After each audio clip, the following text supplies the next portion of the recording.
nothing really matters anymore. You're not even really parenting at that point. You're just negotiating with a really small, smelly, demanding union. I remember one time I was at a play date, and the other mom asked me if my 2-year-old knew 50 words yet. I was like, sorry, Katie, we just got him to stop licking the slide every time we come to the playground. We're not working on verbs yet. We're just not there.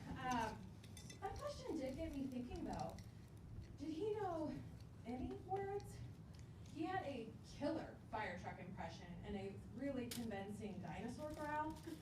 But actual human words, no, he didn't have any of those.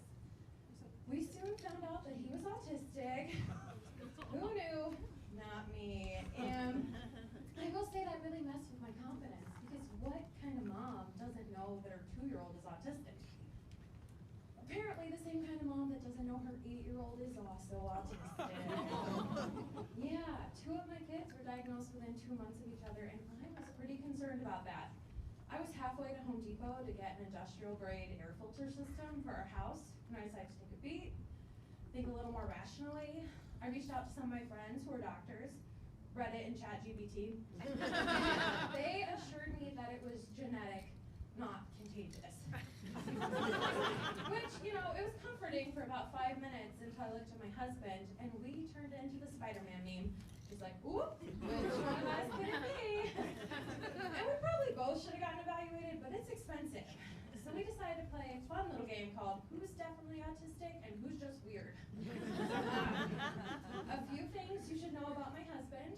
1, he majored in chemistry in college. 2, he memorized the periodic table of elements for fun, like that wasn't part of college. And 3, when he was a kid and his parents got a new couch, he cried for a week and demanded that they throw a funeral for the couch. Yeah, so I made him get tested.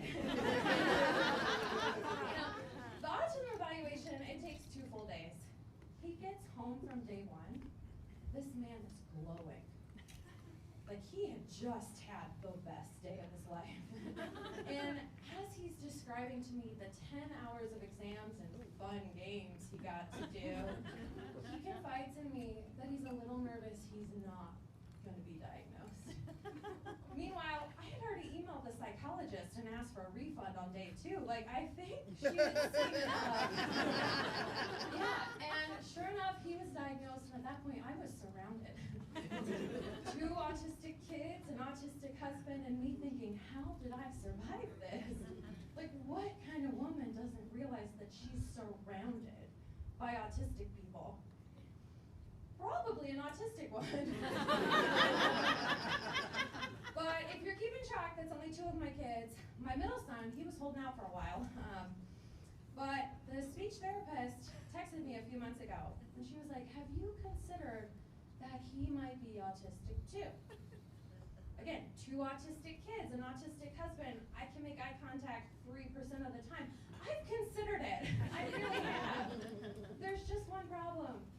My middle son is adopted. So we're right back at square one. This is clearly airborne. Someone call the CDC. I am no longer just raising a family. I'm conducting a clinical trial. It makes a little bit more sense that I didn't realize that I accidentally married an autistic man when you realize that I was married very young, like before my brain was fully developed. I've been married for 11 years, and if you're trying to do the math on that, yes, I was a child bride. I was 21, my husband was 20, which actually, in the Bible Belt, that's not young. By Southern Baptist standards, I was a spinster. In the South, they teach you that true love waits until marriage. And let me tell you, nothing quite motivates a 19-year-old man-child to pick out an engagement ring on Overstock.com like extreme sexual frustration. We got married so young that I actually had to sign paperwork to be my husband's legal chaperone on our honeymoon cruise. Yeah, that was tough. But, you can't be married for 11 years without a few disagreements. And recently, I had to make a pretty difficult confession to my husband. Part of the problem is, by 8 p.m., he's in bed with a face mask on, scrolling Zillow, and I'm left alone, up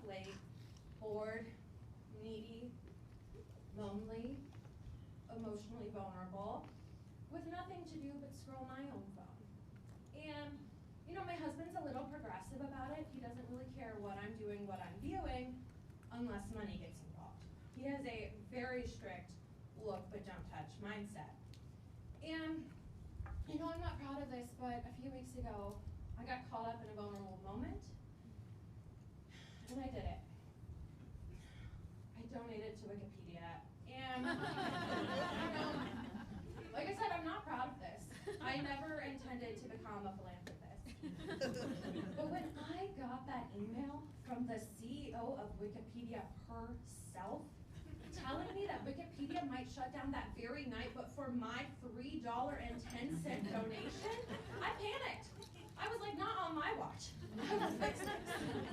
You know, I will admit when I'm wrong though, and recently I did have to apologize.